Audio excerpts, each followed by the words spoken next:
हाँ तो प्यारे बच्चों, क्या हाल चाल है, कैसे हो आप लोग। उम्मीद करते हैं कि आप लोग एकदम अच्छे से होंगे और बहुत ही अच्छे तरीके से मन लगा करके आप लोग पढ़ाई कर रहे होंगे। तो प्यारे बच्चों, आज हिस्ट्री का एक बहुत ही महत्वपूर्ण और बहुत ही शानदार चैप्टर की शुरुआत हम करने जा रहे हैं, जिसका नाम है हिंद चीन में राष्ट्रवाद। हिस्ट्री का थर्ड चैप्टर है, यानी तीसरा नंबर चैप्टर है, और परीक्षा के दृष्टिकोण से बहुत ही ज्यादा महत्वपूर्ण। आप क्वेश्चन बैंक उलट करके जब देखेंगे बाबू, तो आप लोगों को यह पता लगेगा कि इस चैप्टर से तो बहुत सारे क्वेश्चन पूछे गए हैं। एक दो क्वेश्चन नहीं, बहुत सारे क्वेश्चन इस चैप्टर से पूछे गए हैं, चाहे वो ऑब्जेक्टिव टाइप क्वेश्चन हो या फिर वो सब्जेक्टिव टाइप क्वेश्चन हो। क्वेश्चन का भरमार है, तो इसलिए यह चैप्टर काफी ज्यादा इंपॉर्टेंट हो जाता है आप लोगों के लिए जानना समझना। तो अच्छे तरीके से आप लोग इस चैप्टर को समझने का प्रयास करिएगा। एक एक चीज को ना इस चैप्टर में आप लोग जानने का प्रयास करिएगा, और हर एक चीज जब आप लोग समझ जाएंगे तो आपको लगेगा कि नहीं भाई, ये चैप्टर बहुत अच्छा है, बहुत बेहतरीन है। तो प्यारे बच्चों, आइए हम लोग आज इस चैप्टर की शुरुआत करते हैं। एकदम बेहतरीन तरीके से आज हम लोग इस चैप्टर को समझते हैं, और उम्मीद यही है कि जब इस चैप्टर को आप पूरे कंसंट्रेट होकर के सुनेंगे तो आपको लगेगा कि नहीं भाई, वाकई इस चैप्टर में दम है, वाकई यह chapter one of the best chapter है हिस्ट्री का। तो आप सभी बच्चे लोग जल्दी जल्दी से तैयार हो जाइए। क्लास को प्यारे बच्चों एक बार शेयर कर दीजिए, ठीक है ना। एक बार फटाफट से आप लोग क्लास को शेयर कर दीजिए, ठीक है। जल्दी जल्दी से ना आप लोग एक बार क्लास को शेयर कर दीजिए, ताकि एकदम बेहतरीन तरीके से आप लोग हर एक चीज को अच्छे तरीके से समझ सकें। दूसरी बात, जो बच्चे टॉपर बैच में नहीं जुड़े हैं वो सभी बच्चे टॉपर बैच में जरूर जुड़ जाइएगा। जो भी बच्चे अगर टॉपर बैच में नहीं जुड़े होंगे ना, तो टॉपर बैच में आप लोग जरूर जुड़ जाइएगा, ठीक है। अच्छा, इसके अलावा आप लोग एक बात का और ध्यान रखेंगे कि कल प्यारे बच्चों शिक्षक दिवस है। कल क्या है? शिक्षक दिवस है। और शिक्षक दिवस के मौके पे हम सभी शिक्षक जो भी आप लोगों को 10वीं क्लास में पढ़ाते हैं, आप लोगों के लिए कल पढ़ाई न रख करके एक अच्छा मोटिवेशनल क्लास रखेंगे, जिसमें हम आप लोगों को मार्गदर्शन करेंगे।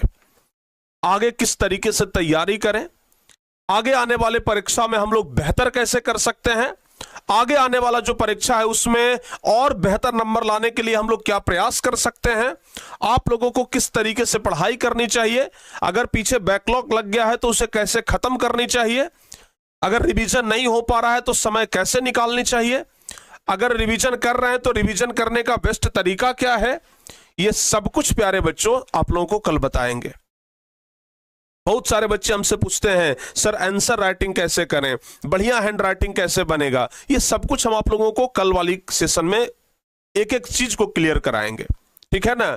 तो कल शिक्षक दिवस के मौके पर प्यारे बच्चों हम आ रहे हैं शाम में 7 बजे। जिस तरीके से ये क्लास चलता है उसी तरीके से कल शाम में 7 बजे हम आप लोगों को मार्गदर्शन करने के लिए अपनी पूरी टीम, यानी कि बर्णवाल सर रहेंगे जो गणित पढ़ाते हैं, हम रहेंगे, दीपक सर रहेंगे, इरशाद सर रहेंगे, सब लोग मिल करके आएंगे। जो भी 10th क्लास में हम लोग पढ़ाते हैं वो आप सभी लोगों को मिल करके मार्गदर्शन करेंगे, ठीक है ना। तो कल के लिए आप लोग शिक्षक दिवस के मौके पे हमारे तरफ से यही रहेगा कि कल टीचर्स डे है, तो शिक्षक के तरफ से कुछ ऐसा मिलना चाहिए जो कि आपके जीवन में कुछ कारगर हो, आपके जीवन में इसका कुछ फायदा हो।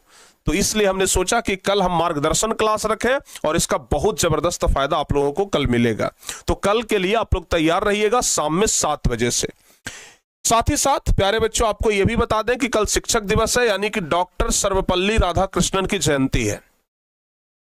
तो डॉक्टर सर्वपल्ली राधाकृष्णन की जो जयंती है उनके मौके पे ही हम लोग ये शिक्षक दिवस मनाएंगे। तो अच्छे तरीके से हम लोग डॉक्टर सर्वपल्ली राधाकृष्णन के बारे में बात करेंगे।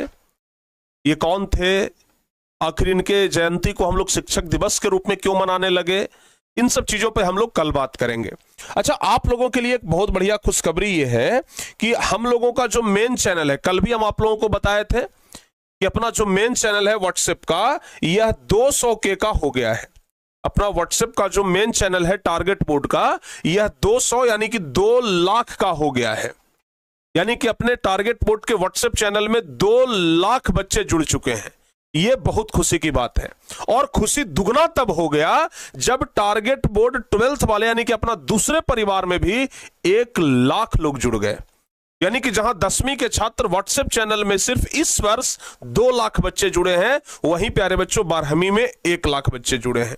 तो ये टारगेट बोर्ड के लिए एक ऐतिहासिक क्षण है, टारगेट बोर्ड के लिए बड़ा गर्व का विषय है, हम सबके लिए, टारगेट बोर्ड के पूरे परिवार के लिए गर्व का विषय है। बहुत बढ़िया है, ठीक है ना। तो प्यारे बच्चों यह गर्व का विषय हम लोगों के लिए है और इन सब चीजों पे हम लोग बात करेंगे अगली क्लास में। आइए अब ज्यादा समय हम लोग नहीं गवाएंगे और बिना समय गवाए हुए हम लोग अपने चैप्टर पर आते हैं। प्यारे बच्चों हम लोगों का चैप्टर जो है ना, उस चैप्टर का नाम पहले आप लोग समझने का प्रयास करिएगा। हम लोगों का जो चैप्टर है इसका नाम क्या है? अगर आप चैप्टर के नाम के ऊपर चर्चा करेंगे तो सब कुछ अच्छे तरीके से समझ में आ जाएगा। हम लोगों का जो चैप्टर है इसका नाम है हिंद चीन। हम लोगों का नाम, ये जो चैप्टर है इसका नाम क्या है? हिंद चीन। पूरा चैप्टर के बारे में बात करें तो पूरा चैप्टर का नाम है हिंद चीन में राष्ट्रवाद। हिंद चीन में राष्ट्रवाद। समझिएगा बाबू, हमने यहां पे जो ऊपर में थंबनेल है ना, थंबनेल पर ही क्या लिखा है जरा गौर से देख लीजिए। यहीं पे लिख दिया है कहानी की तरह याद करा दूंगा। यानी कि अगर आप इस चैप्टर को पूरा देखते हैं अच्छे तरीके से तो पूरा यह चैप्टर आपको कहानी की तरह याद हो जाएगा। एकदम एक एक चीज आपके दिमाग में घुस जाएगा। बस आप लोग थोड़ा सा ना कंसंट्रेट हो जाइए। प्यारे बच्चों आप लोग हमें एक चीज बताना, इतिहास जब भी हम पढ़ाए हैं कभी आपको ऐसा लगा है कि इतिहास बहुत कठिन सब्जेक्ट है? जब भी इतिहास पढ़ाए हैं तो आपको ऐसा फील हुआ है कि इतिहास बहुत आसान चैप्टर है, बहुत आसान सब्जेक्ट है, ठीक है ना। और आज भी आपको यही फील कराएंगे कि इतिहास कठिन नहीं है। कठिन नहीं है, बिल्कुल कठिन नहीं है, एकदम आसान चैप्टर है। अच्छा एक चीज की हम बात करते हैं, जरा ध्यान से सुनो बाबू। हम यहां पर बोल रहे हैं हिंद। हम यहां पर क्या बोल रहे हैं? हिंद। हिंद कहने का मतलब किस देश का चर्चा किया जा रहा है? आप लोग बताइए। हिंद कहने का मतलब किस देश का चर्चा किया जा रहा है? प्यारे बच्चों अगर हिंद कहते हैं तो यहां पे एक शब्द निकल करके आता है हिंदुस्तान। क्या निकल करके आता है? हिंदुस्तान। ध्यान से सुनिएगा, अगर हम बोलते हैं हिंद तो समझ में आता है क्या? हिंदुस्तान। क्लियर बाबू, समझ में आ गया? बताओ जल्दी से। अगर हम बोलते हैं हिंद तो क्या समझ में आता है? हिंदुस्तान समझ में आता है। क्लियर? सारे बच्चों को समझ में आया? बताइए जल्दी से। अगर हम बोलते हैं हिंद तो समझ में आता है हिंदुस्तान। सारे बच्चों को क्लियर है? बताओ बाबू, समझ में आ गया? अगर हम बोलते हैं हिंद तो समझ में आता है हिंदुस्तान यानी इंडिया। और चीन कहने का मतलब तो प्यारे बच्चों चीन तो है ये है, ठीक है ना, हिंद चीन। अब यहां पे हिंद और चीन क्यों चर्चा में आया, जरा इसको समझिएगा। प्यारे बच्चों हिंद चीन एक अलग देश है, ठीक है ना। हिंद चीन ये है, आप लोगों को ना मैप दिखाते हैं। ये जो आप पूरा मैप देख रहे हैं ये है हिंद चीन का मैप। हिंद चीन का मैप है। अब इसका नाम हिंद चीन इसलिए पड़ा क्योंकि यह जो देश आप लोग देख रहे हैं हिंद चीन, इसके कुछ हिस्सों पर हिंदुस्तान का प्रभाव था और कुछ हिस्सों पर चाइना वालों का प्रभाव था, ठीक है ना। और इसलिए इसका नाम पड़ा हिंद चीन, ठीक है ना। इस मैप में ये जो आपको दिख रहा है ना, ये पूरे का नाम है हिंद चीन। और हिंद चीन इसलिए नाम पड़ा क्योंकि कुछ हिस्सों पर हिंदुस्तान का प्रभाव था और कुछ हिस्सों पर चाइना का प्रभाव था, और इसलिए इसका नाम पड़ा हिंद चीन।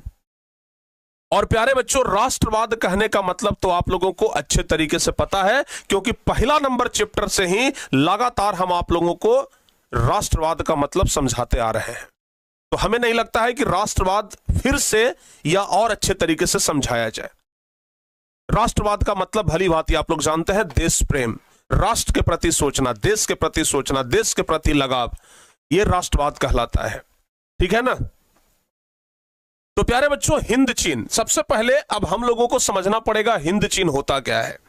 देखो बाबू हिंद चीन जो है ना, आप यहां पर जब गौर से देखेंगे हिंद चीन को, ये पूरा नक्शा जो है वो हिंद चीन का है।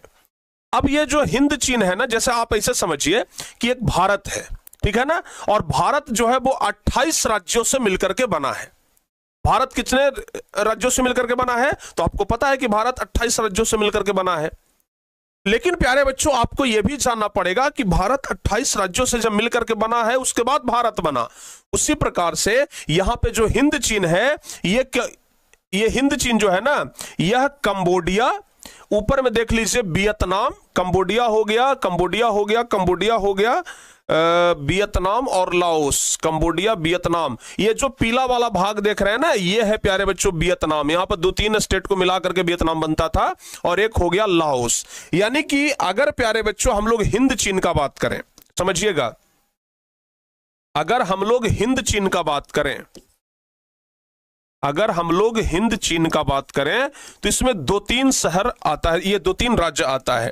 हिंद चीन कहने का मतलब हुआ लाओस, समझिएगा, हिंद चीन कहने का मतलब हुआ Laos plus Vietnam, Laos plus Vietnam plus Cambodia, ठीक है ना, कंबोडिया,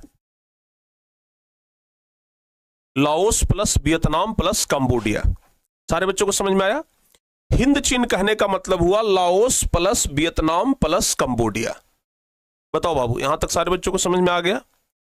हिंद चीन कहने का मतलब हुआ Laos plus Vietnam plus Cambodia. बताइए, यहां तक क्लियर है? बताओ जल्दी से बाबू, यहां तक क्लियर है?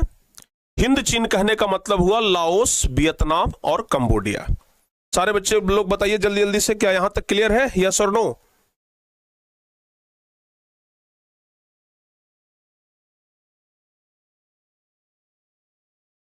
हिंद चीन का क्या अर्थ हुआ? लाओस, वियतनाम और कंबोडिया।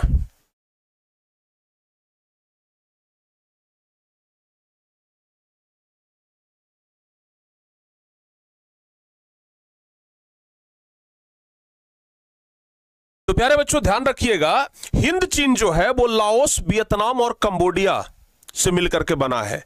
यानी लाओस, वियतनाम और कंबोडिया के सम्मिलित क्षेत्र को ही हिंद चीन कहा जाता है, ठीक है ना। लाओस, वियतनाम और कंबोडिया के सम्मिलित क्षेत्र को ही क्या कहा जाता है? हिंद चीन कहा जाता है। तो याद रखिएगा, हम लोग लिखेंगे लाओस, वियतनाम और कंबोडिया के सम्मिलित क्षेत्र को, लाओस, वियतनाम और कंबोडिया के सम्मिलित, लाओस, वियतनाम और कंबोडिया, लाओस, वियतनाम और कंबोडिया के सम्मिलित क्षेत्र, सम्मिलित, लाओस, वियतनाम और कंबोडिया के सम्मिलित क्षेत्र को, सम्मिलित क्षेत्र को ही हिंद चीन कहा जाता है। हिंद चीन, या अच्छा, हिंद को प्यारे बच्चों हम लोग बोलते हैं इंडिया, इंडिया से बन गया है इंडो, समझिएगा, इंडो, इंडो, और चीन को कहते हैं चाइना, तो इंडो चाइना, ठीक है ना। तो हिंदी में हम लोग बोलते हैं हिंद चीन, लेकिन अगर इंग्लिश में बोलें तो बोलेंगे इंडो चाइना, ठीक है ना। तो हिंद चीन को ही इंडो चाइना भी कहा जाता है, या इंडो चाइना कहा जाता है, ठीक है ना, ध्यान रखिएगा। तो एक बार जल्दी जल्दी से आप लोग कमेंट करके बताइए, हिंद चीन कहने का मतलब क्या क्या? जल्दी से बताओ बाबू, हिंद चीन कहने का मतलब क्या हुआ? हिंद चीन कहने का मतलब हुआ लाओस, वियतनाम और कंबोडिया। हिंद चीन कहने का मतलब क्या हुआ? हिंद चीन कहने का मतलब हुआ लाओस, वियतनाम और कंबोडिया। हिंद चीन कहने का क्या मतलब हुआ? एक बार जल्दी से कमेंट कर दीजिए ना। हिंद चीन कहने का क्या मतलब हुआ? लाओस, वियतनाम और कंबोडिया। जल्दी से बताओ बाबू, लाओस, वियतनाम और कंबोडिया, ठीक है। चलिए, अब प्यारे बच्चों आप ये समझिएगा, ये तो लाओस अपना सिंगल है, ये कंबोडिया भी सिंगल है, लेकिन वियतनाम छोटे छोटे 2-3 बड़े राज्यों से मिलकर के बना है। जैसे अगर बात करें प्यारे बच्चों हम वियतनाम का, समझिएगा, अगर हम बात करें वियतनाम का, वियतनाम, अगर हम बात करें वियतनाम का, तो वियतनाम ये वियतनाम जो है ना, ये मिल करके बना है कोचिन चीन से, कोचिन चीन, दूसरा हो गया तोंगकीन, कोचिन चीन के बाद दूसरा क्या हो गया? तोंगकीन हो गया। एक तो हो गया कोचिन चीन, दूसरा क्या हो गया? तोंगकीन हो गया, और तीसरा हो गया अन्नाम। ये तीनों राज्यों से मिल करके बना है वियतनाम। वियतनाम थोड़ा बड़ा है और लाओस और कंबोडिया छोटा था। ठीक है, तो पहले आप लोग हिंद चीन मतलब समझ लीजिए। हिंद चीन मतलब लाओस, वियतनाम और कंबोडिया। हिंद चीन किससे किससे मिलकर के बना है? लाओस, वियतनाम और कंबोडिया। ठीक है ना, लाओस, वियतनाम और कंबोडिया। LVK याद रखिएगा, LVK। ठीक है ना, LVK, लाओस, वियतनाम और कंबोडिया। लाओस, वियतनाम और कंबोडिया। ठीक है ना, तो हिंद चीन लाओस, वियतनाम और कंबोडिया से मिलकर के बना है। वही वियतनाम किससे मिलकर के बना है? तो कोचिन चीन, तोंगकिन और अन्नाम। प्यारे बच्चों, आप मैप में देखिए, आपको बहुत अच्छे तरीके से समझ में आ जाएगा। यहां पर आप जरा ना आप ध्यान से देखिए, आप नीचे में यहां पर देख रहे हैं कि ये कोचिन चीन है।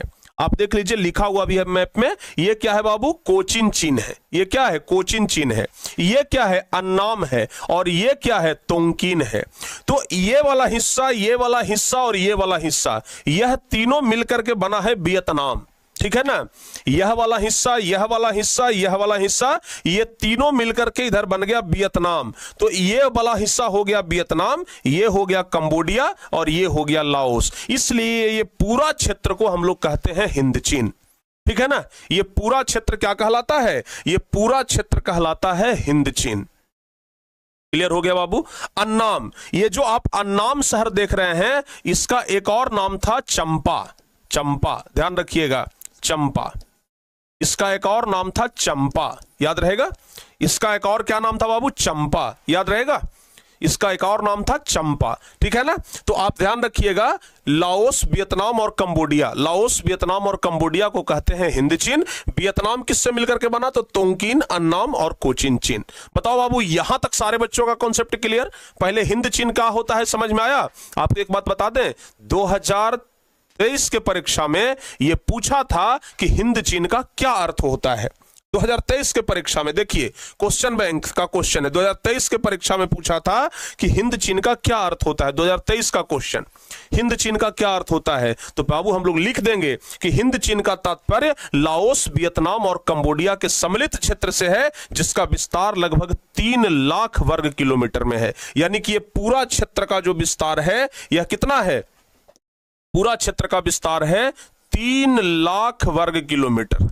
3 लाख वर्ग किलोमीटर, 3 लाख वर्ग किलोमीटर में फैला हुआ है। कितना में? 3 लाख वर्ग किलोमीटर में फैला हुआ है। क्लियर हुआ यहां तक? बताओ बाबू, 3 लाख वर्ग किलोमीटर में फैला हुआ है। यहां तक सारे बच्चों का क्लियर है?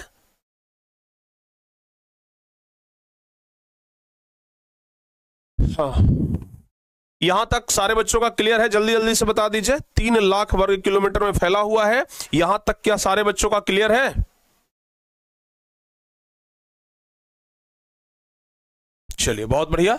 तो प्यारे बच्चों ना, आप लोग ये हिंद चीन कहने का मतलब अच्छे तरीके से समझ गए हैं। पूरा कॉन्सेप्ट क्लियर हो गया है, हिंद चीन होता क्या है। ठीक है ना, बाकी हम बता ही दिए कि वियतनाम भी कोचिन चीन, अन्नाम और तोंगकिन से मिलकर के बना है। तो ये सब कुछ हम आप लोगों को बता दिए। अब थोड़ा सा हिंद चीन के बारे में और बता देते हैं। जब इतना बता ही दिए हैं तो हिंद चीन के बारे में थोड़ा और बताते हैं। हिंद चीन जो है ना, वो दक्षिण पूर्व एशिया में पड़ता है। जैसे भारत एशिया महादेश में है, भारत किस महादेश में? एशिया महादेश में। वैसे ही हिंद चीन भी एशिया महादेश में ही है, लेकिन दक्षिण पूर्व एशिया में स्थित है। दिशा का नाम आप लोग को पता होगा। जैसे प्यारे बच्चों, आप अगर बात करते हैं, जैसे ये दिशा का ज्ञान आप लोगों को होगा, ऊपर में होता है उत्तर, ऊपर में क्या होता है? उत्तर। नीचे में क्या होता है? दक्षिण। नीचे में क्या होता है? दक्षिण। दाहिने साइड क्या होता है? पूरब। दाहिने साइड होता है पूरब। और बाएं साइड क्या होता है? पश्चिम। होता है ना, पश्चिम हो गया। अब इसके बीचों बीच वाला बात करते हैं। जैसे ये वाला दिशा क्या कहलाएगा? उत्तर और पूरब के बीच में है, तो ये कहलाएगा उत्तर पूरब। क्या कहलाएगा? उत्तर पूरब। ये वाला क्या कहलाएगा? दक्षिण और पूरब के बीच में है, तो ये दिशा कहलाएगा दक्षिण पूरब। ठीक है ना, ये वाला क्या कहलाएगा? दक्षिण पश्चिम कहलाएगा। क्या कहलाएगा? दक्षिण पश्चिम कहलाएगा। और ये वाला क्या कहलाएगा? उत्तर पश्चिम कहलाएगा। क्या कहलाएगा? उत्तर पश्चिम कहलाएगा। तो अभी हम आपको ये बता रहे हैं, अभी हम आपको ये बता रहे हैं कि जो वियतनाम था, वो दक्षिण पूर्व में था, यानी कि एशिया के इस तरफ आप लोगों को वियतनाम देखने के लिए मिलेगा, ये मतलब हिंद चीन देखने के लिए मिलेगा, ठीक है ना। दक्षिण पूर्व इधर है ना, यानी कि इधर ही हिंद चीन है। तो बाबू आप लोग अच्छे तरीके से ध्यान रखिएगा, ठीक है ना, अच्छे तरीके से ध्यान रखिएगा कि दक्षिण पूर्व एशिया में लिखेंगे कि हिंद चीन, लिखेंगे कि हिंद चीन, लिखेंगे हिंद चीन दक्षिण पूर्व एशिया में स्थित है।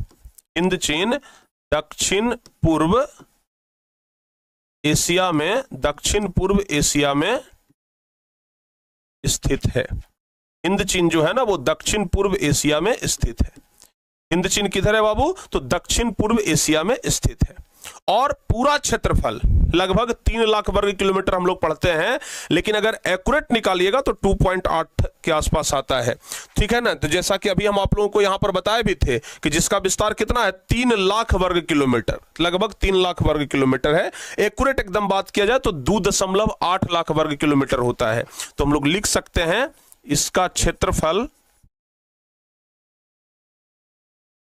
इसका क्षेत्रफल कितना है, 2.8 लाख वर्ग किलोमीटर, वर्ग किलोमीटर इसका क्षेत्रफल ध्यान रखिएगा 2.8 लाख वर्ग किलोमीटर में है।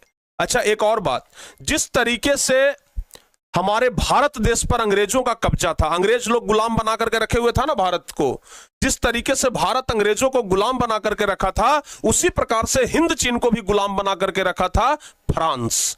फ्रांस का नाम सुने हैं? तो बाबू ध्यान रखिएगा, हिंद चीन फ्रांस का गुलाम था। लिखेंगे हिंद चीन, लिखेंगे हिंद चीन, हिंद चीन फ्रांस का गुलाम था। फ्रांस का क्या था? गुलाम। अब गुलाम को ही प्यारे बच्चों कहा जाता है उपनिवेश। क्या कहा जाता है? उपनिवेश। तो ध्यान रखिएगा हिंद चीन जो है ना वो फ्रांस का उपनिवेश था या गुलाम था, ठीक है ना। यानी हिंद चीन को कौन गुलाम बना करके रखा था? तो हिंद चीन को गुलाम बना करके रखा था फ्रांस, ठीक है बाबू, याद रखिएगा। हिंद चीन को कौन गुलाम बना करके रखा था? फ्रांस। अच्छा, भारत आजाद हुआ था 1947 में, और उससे 2 वर्ष पहले 1945 ईस्वी में वियतनाम आजाद हुआ था, यानी हिंद चीन आजाद हुआ था। अब एक बात और बता देते हैं, हिंद चीन में हम लोग मुख्य रूप से वियतनाम के बारे में ही पढ़ेंगे, क्योंकि ज्यादातर हम लोगों को वियतनाम के बारे में ही पढ़ना है, ठीक है ना। लाओस हो गया, कंबोडिया हो गया, उन सब चीजों के बारे में, लाओस और कंबोडिया के बारे में ज्यादा नहीं पढ़ना है, ठीक है ना।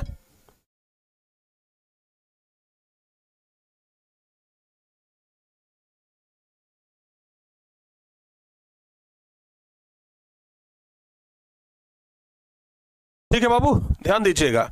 तो 1900 ध्यान रखिएगा 1945 में वियतनाम आजाद हुआ, ठीक है ना।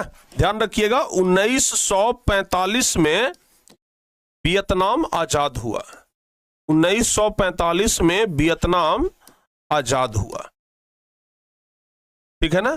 अब इसके आजादी का कहानी भी बड़ा लंबा है। इस पूरे चैप्टर में आजादी का कहानी तो हम लोग पढ़ेंगे कि आखिर वियतनाम कैसे आजाद हुआ, ठीक है ना। बड़ा इंटरेस्टिंग कहानी है, ठीक है ना। अमेरिका अपना पूरा दम लगा लिया था वियतनाम को हराने के लिए, पूरा ताकत लगा लिया था अमेरिका, लेकिन फिर भी अमेरिका से भी नहीं हारा वियतनाम, ठीक है ना। बताएंगे प्यारे बच्चों, जिस तरीके से हमारे देश भारत में गांधी जी का बहुत महत्वपूर्ण योगदान है देश की आजादी में, उसी तरीके से वियतनाम का भी एक गांधी जी था जिसका नाम था हो ची मिन्ह, ठीक है ना। उसका नाम क्या था? हो ची मिन्ह।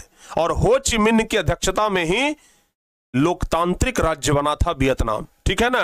तो प्यारे बच्चों लिखेंगे कि हो ची मिन्ह, ध्यान रखिएगा क्या नाम है? हो ची मिन्ह, याद रखिएगा हो ची मिन्ह, ठीक है ना। हो ची मिन्ह ये ऐसा व्यक्ति था जो कि आखिरी दम तक अमेरिका से पंगा लेते रहा और अंत में अमेरिका को हराया भी, अमेरिका को पानी पिला के रख दिया, सोच लो, ठीक है ना।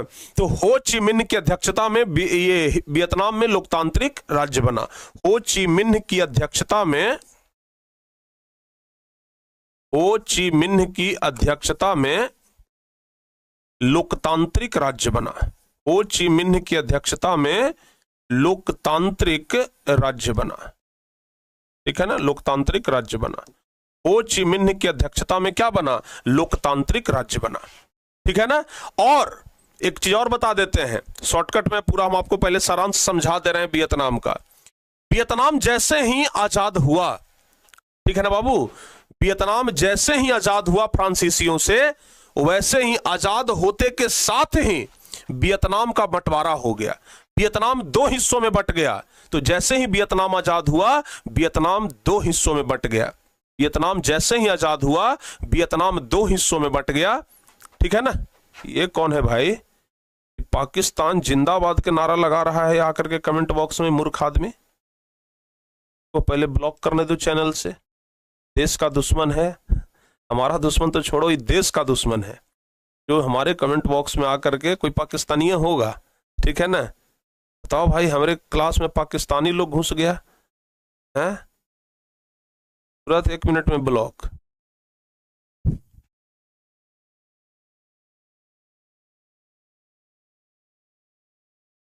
तो बताओ, हम सोचते थे कि हमारी क्लास में ये भिखमंगा पाकिस्तान कैसे घुस गया जी है, और आकर के नारा लगा रहा है पाकिस्तान जिंदाबाद। अरे मूर्ख आदमी, सामने नहीं है, खैर मनाओ, तुम कमेंट बॉक्स में है। ठीक है ना। अगर सामने रहता ना तो तुमको बॉक्स में पैक करके भेजवा देते अभी।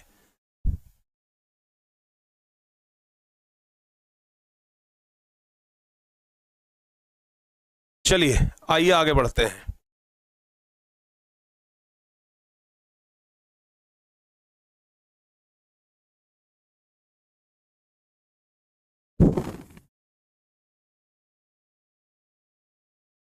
चलिए आइए प्यारे बच्चों आगे बढ़ते हैं। वियतनाम जैसे ही आजाद हुआ, तो वियतनाम कितने हिस्सों में बंट गया? जैसे ही वियतनाम आजाद हुआ तो वियतनाम दो हिस्सों में बंट गया। ठीक है ना।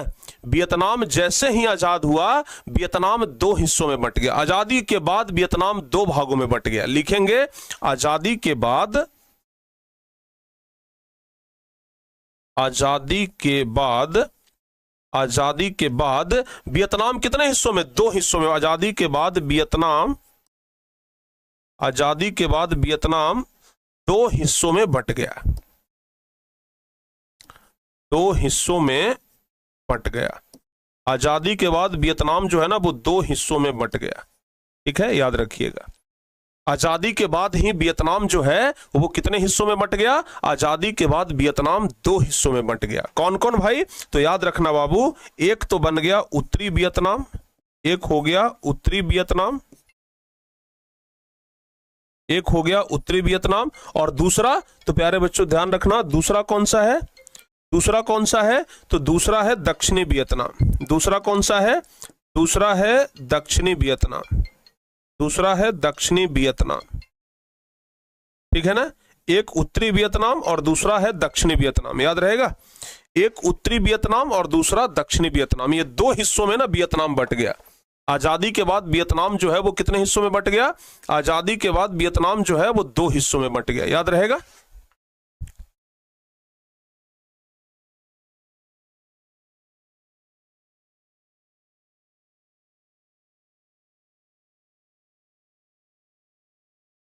आ गया ना। आजादी के बाद वियतनाम कितने हिस्सों में बंट गया? ध्यान रखिएगा, आजादी के बाद वियतनाम दो हिस्सों में बंट गया, उत्तरी वियतनाम और दूसरा दक्षिणी वियतनाम। क्लियर। और अंत में प्यारे बच्चों, जब दो हिस्सों में बंट गया, आप लोग जानते हैं कि अगर घर में बंटवारा हो जाए, अगर दो भागों में अगर बंटवारा हो जाए ना, तो क्या होता है कि बाद में दोनों लोग अपने में लड़ना झगड़ना शुरू कर देता है। ठीक है। क्या हुआ भाई, आप लोग कमेंट बॉक्स में अलग गर्दा मचैले हैं एकदम। एक मिनट सर, एग्जाम के बिना कैसे पढ़े पास होगा, कोई ट्रिक है सर? हाँ बिल्कुल ट्रिक है, रुक जाओ 1 मिनट, रुक जाओ जरा आप लोग।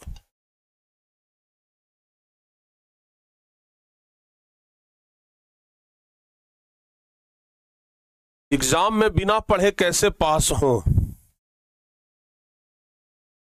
हाँ, क्या बताएं भाई, जवाब कुछ साहिल शेख को तो देना पड़ेगा। हैं? आज तक हम बच्चों को ये पढ़ाते आए हैं कि एग्जाम में कैसे पढ़ाई करके पास हो, लेकिन आज हमारे एक साहिल भाई हैं, उन्होंने पूछा है कि एग्जाम में बिना पढ़े कैसे पास हो। क्या हम बताएं? इसका जवाब ना हम कभी सोच करके आपको देंगे, कुछ तो ट्रिक खोजना पड़ेगा ना। अब जब ट्रिक खोजना पड़ेगा तो बिना पढ़े पास होने का ट्रिक तो बाबू हम आप लोगों को देंगे, लेकिन क्या हम बताएं? बिना पढ़े तो छोड़ो, सीधा सीधा बता देते हैं, बिना पढ़े पास होने का कोई रास्ता नहीं है। जैसे आपको अगर ये बोल दिया जाए कि बिना खाए पेट कैसे भरे, तो ये कभी पॉसिबल है, संभव है? कभी ऐसा कभी संभव है कि बिना खाए पेट भर जाए? बिना खाए पेट भर जाए, क्या ये संभव है? कभी संभव नहीं है। तो अगर बिना खाए पेट नहीं भर सकता है, तो बिना पढ़े तुम कैसे परीक्षा में पास कर सकते हो? चोरी करके एकमात्र सहारा है, वो भी चोरी कहा जाता है ना कि नकल करने के लिए भी अकल चाहिए। अगर अकल रहेगा तभी नकल भी कर पाओगे। तो भाई अगर पढ़ाई लिखाई करोगे तभी ना अकल आएगा। तो बिना पढ़े एकदम असंभव चीज है, बिल्कुल सोचो भी मत कि बिना पढ़े पास कर सकते हैं, ठीक है ना। अगर बाय द वे मान लिया जाए कि बिना पढ़े चोरी चवारी करके अगर पास भी कर गए, तो मैट्रिक पास कर जाने से तुम्हारा जीवन नहीं संवर जाएगा। सिर्फ मैट्रिक पास कर जाने से अगर जीवन बन जाता, सिर्फ मैट्रिक पास करने से अगर जीवन बदल जाता, तब तो फिर बहुत कुछ हो जाता। लेकिन सिर्फ मैट्रिक पास करके जीवन नहीं संवरने वाला है, सिर्फ मैट्रिक पास करके जीवन बदलने वाला नहीं है। तो मैट्रिक पास करने के फिराक में ना रहो, अपने जिंदगी में सक्सेसफुल बनने के चक्कर में रहो बाबू, ठीक है ना, कि जिंदगी में सक्सेसफुल कैसे बने, ठीक है ना। और ऐसे ही आप ही की तरह एक बच्चे जो हैं वो हमसे पहले भी पूछे थे कि सर बिना पढ़े हुए पास कैसे करें, तो उसका एक रास्ता हम उनको बताए थे, ठीक है ना, कि रात में सूरज की रोशनी में बैठ करके पढ़ाई करिए, ठीक है ना, रात में धूप में बैठ करके पढ़ाई करिए। अगर रात में धूप में बैठ करके पढ़ाई कर पा रहे हैं तो समझिए कि आप बिना पढ़े पास कर जाएंगे, ठीक है ना। सिर्फ बैठिए किताब खाली, लेकिन रात में धूप में बैठ करके पन्ना उलटना है, ठीक है ना, पास कर जाइएगा। जिस दिन रात में धूप निकल जाए आप समझ जाइएगा कि हम बिना पढ़े पास कर जाएंगे अब, ठीक है ना। तो ध्यान रखिएगा, हम आपको क्या बता रहे थे?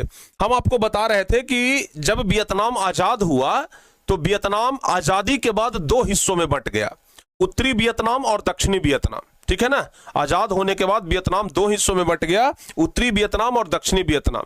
और जब जब दोनों में बंटवारा हुआ, उत्तरी वियतनाम और दक्षिणी वियतनाम जब अलग अलग हुआ, तो फिर बाद में ये दोनों में गृह युद्ध छिड़ गया, अपने में दोनों लड़ गया, ठीक है ना। तो जब अपने में दोनों लड़ गया तो दक्षिणी वियतनाम की तरफ से साथ देने के लिए आ गया अमेरिका, ठीक है ना। यानी कि दक्षिणी वियतनाम और अमेरिका ये दोनों मिल गया और उत्तरी वियतनाम बेचारा अकेले पड़ गया, ठीक है ना। उत्तरी वियतनाम अकेले पड़ गया और उधर दक्षिणी वियतनाम का साथ देने के लिए अमेरिका आ गया।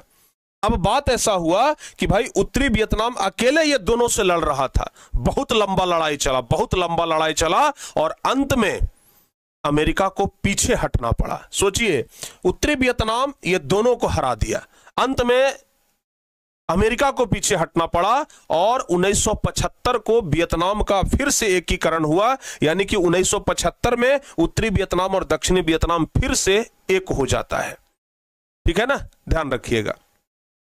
तो इसलिए हम बता रहे थे प्यारे बच्चों वियतनाम के बारे में, पूरा एकदम ये सारांश है, पूरा ये शॉर्टकट कहानी है। और ध्यान रखिएगा, वियतनाम, लाओस और कंबोडिया यह तीनों मिलकर के हिंद चीन बनता है, जिसमें वियतनाम पर ज्यादातर चीन का प्रभाव था। आपको बताया ना कि कुछ हिस्सों पर चीन का प्रभाव था और कुछ हिस्सों पर भारत का प्रभाव था, यानी कि वियतनाम पर चीन का प्रभाव था और लाओस और कंबोडिया पर भारत का प्रभाव था। यह बात आप लोग याद रखिएगा, ठीक है ना। वियतनाम पर चीन का प्रभाव था और लाओस और कंबोडिया पर भारत का प्रभाव था। तो कुल मिलाकर के आप लोग अच्छे तरीके से ये सब कुछ याद रखिएगा, ठीक है ना। तो वियतनाम दो हिस्सों में बंट गया, यहां तक तो सारे बच्चों को समझ में आ गया। दक्षिण वियतनाम का साथ कौन दिया? अमेरिका दिया। अंत में अमेरिका का एकीकरण वियतनाम का एकीकरण कब हुआ? तो याद रखिएगा 30 अप्रैल 1975 ईस्वी को, ठीक है ना। याद रखिएगा 30 अप्रैल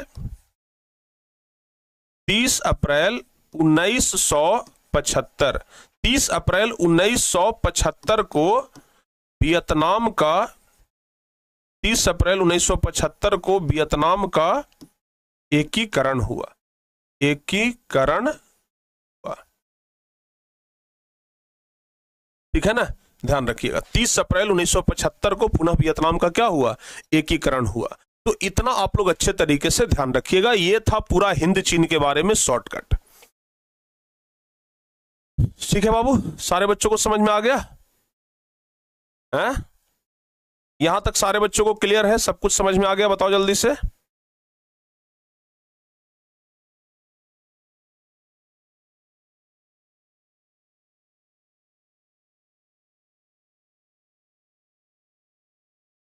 चलिए, किसी प्रकार का कोई और दिक्कत बाबू जल्दी से बता दीजिए।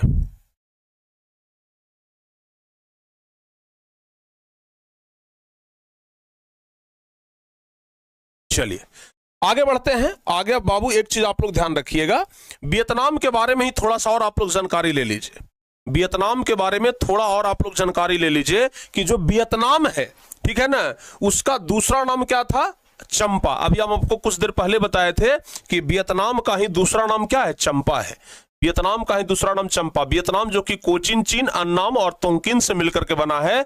अन्नाम जिसका दूसरा नाम क्या है प्यारे बच्चों? चंपा। सॉरी, वियतनाम का हम दूसरा नाम चंपा बोल रहे थे, अन्नाम का दूसरा नाम चंपा है, ध्यान रखिएगा। और यह जो शहर है अन्नाम, ये लगभग 200 ईस्वी में बना था, जिसे एक मुस्लिम आक्रमणकारी कुबलाई खान ने क्या किया था? शहर को ही समाप्त करवा दिया था, ठीक है ना। यानी कि अन्नाम शहर को, चंपा शहर को किसने समाप्त करवाया? तो जवाब होगा कुबलाई खान, ठीक है ना। अन्नाम यानी कि चंपा शहर को किसने समाप्त करवाया? तो जवाब याद रखिएगा, कुबलाई खान ने चंपा शहर को समाप्त किया। तो वियतनाम के बारे में बता दिए, ये हो गया अन्नाम। और बाकी अगर कंबोडिया के बारे में बात करें प्यारे बच्चों, तो कंबोडिया में सूर्यवर्मन द्वितीय ने, ध्यान रखिएगा, सूर्यवर्मन द्वितीय ने एक विष्णु भगवान का बहुत भव्य मंदिर बनाया, जो आज भी है, ठीक है ना। तो सूर्यवर्मन द्वितीय ने विष्णु भगवान का एक बहुत भव्य मंदिर बनाया, और इस मंदिर को कहते हैं अंकोर वाट का मंदिर। इस मंदिर को क्या कहते हैं? अंकोर वाट का मंदिर कहते हैं। समझ में आ गया ना? सारे बच्चों को समझ में आ गया?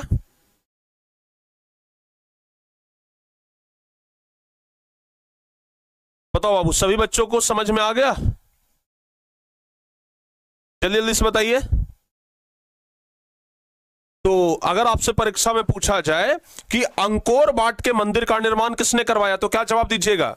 अगर आपसे पूछा जाए कि अंकोर वाट के मंदिर का निर्माण किसने करवाया, तो क्या जवाब दीजिएगा? अंकोर वाट के मंदिर का निर्माण किसने करवाया, तो जवाब क्या आएगा? जवाब आएगा सूर्यवर्मन द्वितीय। अगर आपसे पूछा जाए कि अंकोर वाट का मंदिर कहां है, तो जवाब दीजिएगा कंबोडिया में। अगर आपसे पूछा जाए कि अंकोर वाट में किस भगवान का मंदिर है, किस हिंदू देवता का मंदिर है, तो बताइएगा विष्णु भगवान का। यहां से 2-3 ऑब्जेक्टिव क्वेश्चन एकदम बनता है, बहुत महत्वपूर्ण है। कौन कौन? सबसे पहला, अंकोर वाट का मंदिर कहां है, तो जवाब बताइएगा कंबोडिया में। अंकोर वाट के मंदिर का निर्माण किसने करवाया, तो जवाब बताइएगा सूर्यवर्मन द्वितीय ने। अंकोर वाट के मंदिर में किस हिंदू देवता का मंदिर है, तो जवाब बताइएगा विष्णु भगवान का मंदिर है। तो ये सब कुछ ना बाबू आप लोग एकदम अच्छे तरीके से याद रखिएगा। बोलिए, यहां तक सारे बच्चों को याद हो जाएगा? हाँ बताओ बाबू, यहां तक सारे बच्चों को याद हो जाएगा, यस और नो? जल्दी से बताइए, क्या यहां तक सारे बच्चों को याद हो जाएगा? चलिए बहुत बढ़िया। तो प्यारे बच्चों, अब आप लोग जरा एक चीज देख लीजिए ध्यान से। अभी तक हम आप लोगों को क्या क्या बताए हैं? अभी तक हम आप लोगों को आज सिर्फ इंट्रोडक्शन पार्ट में यह बताए कि हिंद चीन क्या है, हिंद चीन किससे मिलकर के बना, वियतनाम क्या है, वियतनाम कौन कौन से राज्यों से मिलकर के बना है, ठीक है ना, अंकोर वाट का मंदिर, ये सब कुछ हम आप लोगों को बता दिए। अब जो असली कहानी शुरू होगा इसके आगे से होगा, और असली कहानी यह है कि आखिर फ्रांस कैसे गुलाम बना लिया हिंद चीन को। फ्रांस कैसे गुलाम बना लिया हिंद चीन को, असली कहानी तो यह है कि फ्रांस वाला का आगमन कैसे हुआ। प्यारे बच्चों, जैसे इंग्लैंड वालों का आगमन भारत में हुआ था, जैसे इंग्लैंड वालों का आगमन भारत में हुआ था, वैसे ही फ्रांस वालों का आगमन कहां हुआ? हिंद चीन में हुआ। यानी कि व्यापार करने के दृष्टिकोण से आया और धीरे धीरे गुलाम बना लिया। अंग्रेज लोग भी तो भारत में ऐसे ही ना आया था, अंग्रेज लोग भी भारत में ऐसे ही आया था व्यापार करने के लिए, धीरे धीरे गुलाम बना लिया।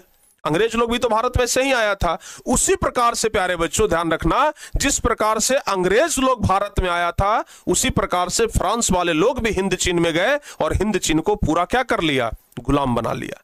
ठीक है ना। तो आज हम आपको बहुत ज्यादा लंबा चौड़ा नहीं बताएंगे, आज हम आपको सिर्फ इतना ही बता दिए, आज हम आप लोगों को सिर्फ इतना बताए हैं कि किस तरीके से हिंद चीन बना, हिंद चीन कितने राज्यों से मिलकर के बना, यानी हिंद चीन के बारे में जो बेसिक जानकारी है वो हम आप लोगों को दिए हैं। अब कल सुबह में नहीं, कल तो सुबह में शिक्षक दिवस है, तो कल सुबह में क्लास होगा नहीं, ठीक है ना, क्योंकि हमें भी जाना है भाई कल ऑफलाइन सेंटर में बच्चों से मिलने के लिए, और शाम में आप लोगों से मिलना है, ठीक है ना। तो कल सुबह में नहीं क्लास होगा, कल सुबह वाला क्लास तो बंद ही रहेगा। फिलहाल आज हम यहीं तक रहने देते हैं। जब अगली क्लास लेंगे तो उसमें हम इसके आगे बताएंगे कि किस तरीके से फ्रांसीसियों का प्रभुत्व कायम हुआ हिंद चीन के ऊपर, यानी कि फ्रांसीसी लोग कैसे कब्जा किए हिंद चीन के ऊपर, ठीक है ना। फ्रांसीसी लोग हिंद चीन के ऊपर कैसे कब्जा किए, ये हम आप लोगों को अगली क्लास में बताएंगे। तो बाबू अगली क्लास के लिए आप लोग तैयार रहना, अगला क्लास बहुत शानदार होगा। और आज इसके बाद हिंदी का क्लास, ठीक है ना, इसके बाद हिंदी वाले क्लास के लिए आप लोग तैयार रहिएगा। तो मिलते हैं इसके बाद हिंदी वाली क्लास में, तब तक के लिए प्यारे बच्चों जय हिंद, धन्यवाद। आप लोग ऐसे ही मन लगा करके पढ़िए, हंसते मुस्कुराते रहिए, एकदम अच्छे तरीके से रहिए। और कल आप लोगों से हम मुलाकात करते हैं शिक्षक दिवस के दिन। तो बहुत बहुत धन्यवाद कि आप लोग शुरू से लेकर के अंत तक आज इस क्लास में जुड़े रहे, बहुत अच्छा लगा। ऐसे ही प्यारे बच्चों आप लोग क्लास में जुड़े रहिए, मन लगा करके पढ़ाई करिए, हमारा ये आशीर्वाद है। मिलते हैं नेक्स्ट क्लास में, तब तक के लिए प्यारे बच्चों जय हिंद।